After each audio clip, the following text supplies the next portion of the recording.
Starting off this video, this place has been turned upside down. So I just made a start on the chaser, started pulling it apart, turbo and whatnot. Story time.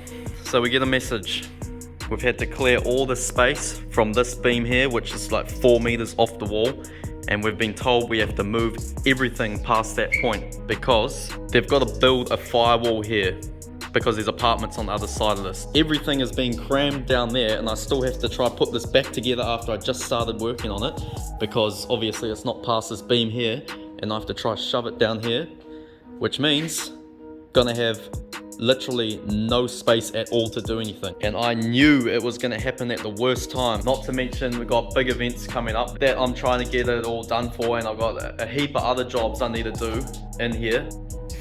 I don't know, not much we can do really, but definitely throwing the spanner in the works for me. Obviously gonna have to put it back together. Basically what I was planning on doing was taking all these lines off and redoing them. So I've had to shove everything in my car. So I actually picked up a few things that I've had lying here for a while now. One of them being new indicators because my other ones just disappeared.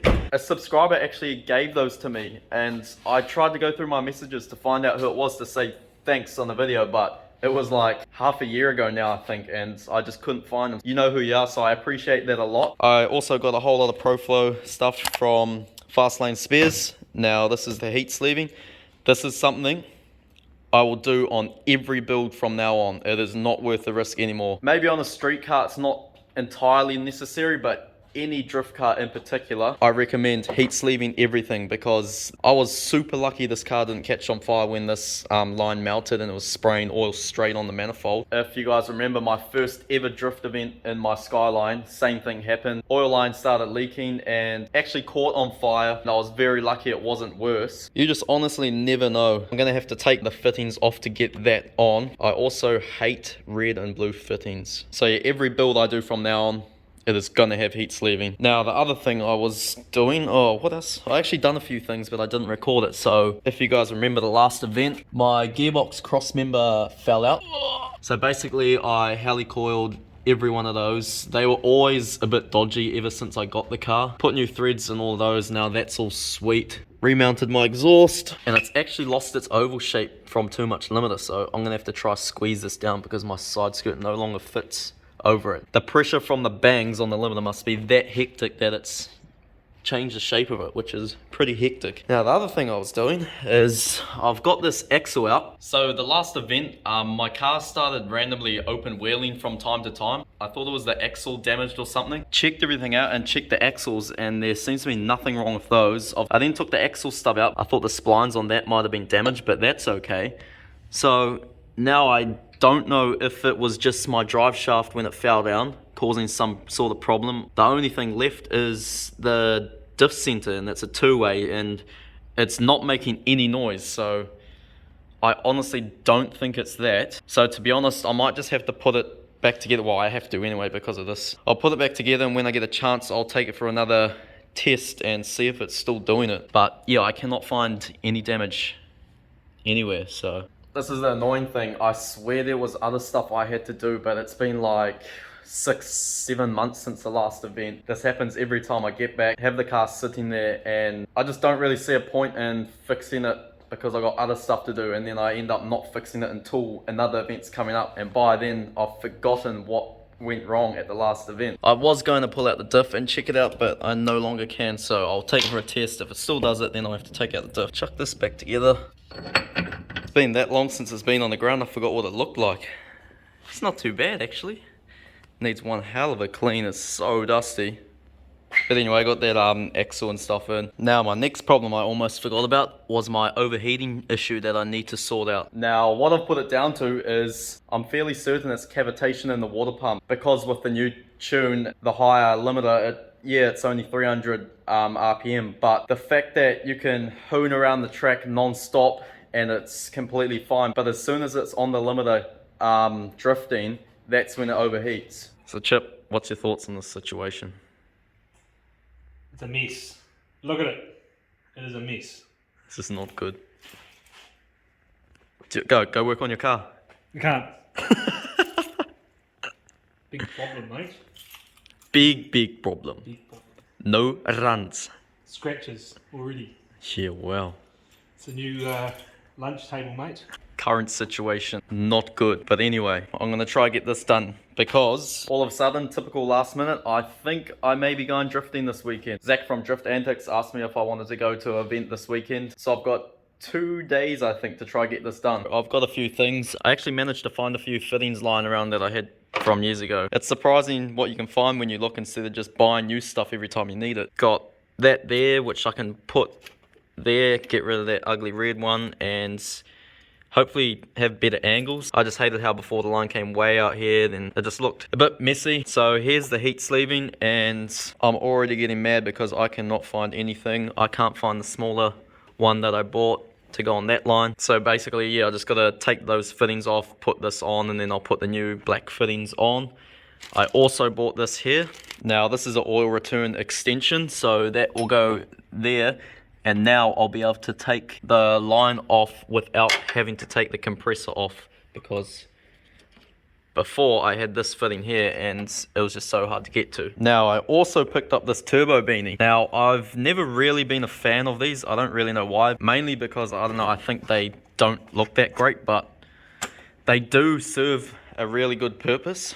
And you may not believe it. There's actually been quite a few videos done on them, and they make a major difference to temperatures. I think it was Rob done a video on it, and with a thermo reader, and it was like significant, and it even helps to spool the turbo a bit quicker. It may not be much, or it may not be noticeable, but it has been proven. So I'm gonna give it a shot, and I'm sure with that on I will stop melting stuff. This was just some cheap one, so hopefully it doesn't fall to pieces. I think there is quite a difference between the real cheap ones and quality ones, but this looks okay, so we'll see how it goes. I'm gonna quickly make up these lines and then we'll get back to it and I'll show you the end result. So I ended up taking the whole turbo core off so I can clean this up properly and put this on, because obviously when it was underneath I was just trying to do it blind and I didn't want to have a bad surface to put this on and then have a leak. Well, there it is. Obviously just got to put the housing back on, but it came out pretty good.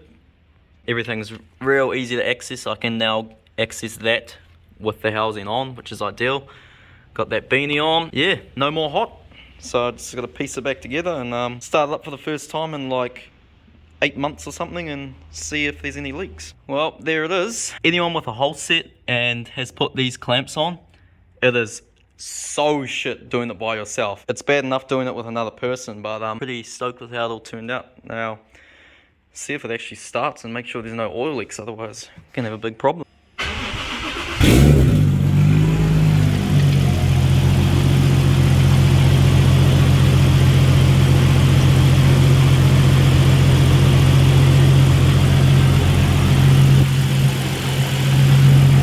All good so far. So the problem I had before is the drain was leaking quite bad onto the manifold.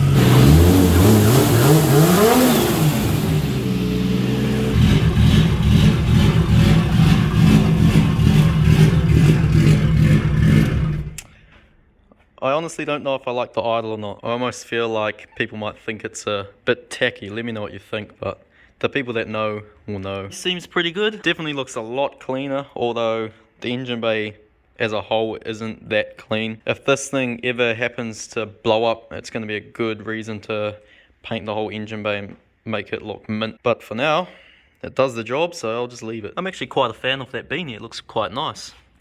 Now, in saying that, I'm not a fan of heat wrap on the manifold. Downpipe's okay, but I swear every single manifold I've taken heat wrap off, it's been cracked. Let this be my message to you. Do heat treatment on your car, or even if it's a street car and you're still building it and making oil lines and stuff, just do it. The thing is, people don't think it's a problem until it's a problem, and then by then it's a big problem. Majority of the time it's too late because your car's caught on fire. I've learned that and it's not worth the risk anymore. So main reason I made this last minute decision to go drifting this weekend is because there's quite a lot of things that I'm unsure about and I want to test. Reason being is we have New Zealand's first drift week coming up. This is going to be absolutely insane. We've got a few special guests coming. I'm not going to go into it, just going to have to wait until more details are released. Now this Drift Week is going to cost a lot of money. We're actually trying to get Gazza back here for it, which is going to be another huge cost. So we've been thinking about doing another merch drop to somewhat help fund it. Now, we're very stuck for ideas on designs. So if anyone's got designs or can help, drop a comment and let us know. Or even if some sponsors want to help out, this event's going to have a lot of exposure, so I'm sure it'll be worth your while. We've got a lot of crazy plans and ideas for the future, so hopefully we can execute them eventually. But at the end of the day, the easiest way to help us is simply by just liking and commenting on the videos, just to help the algorithm. Like, it takes 2 seconds to do. We've wanted to do like a giveaway car and start like a Patreon and all that stuff for years now. That might be something we end up doing quite soon. Stuff like the Patreon, I've wanted to do it for so long, but I just don't want to do it and not be able to give back enough. Basically, the more support we get, the more videos we can do, and everything just gets easier and easier. But yeah, I'll go into detail what our plans are and stuff in another video. So I think that's gonna wrap it up, and basically just gotta clear some stuff and get this car out so I can load it on the trailer. And ideally, before I bring it back in, gonna try have a cleanup. I don't know how, because there's not really anywhere to put anything, but see how we go.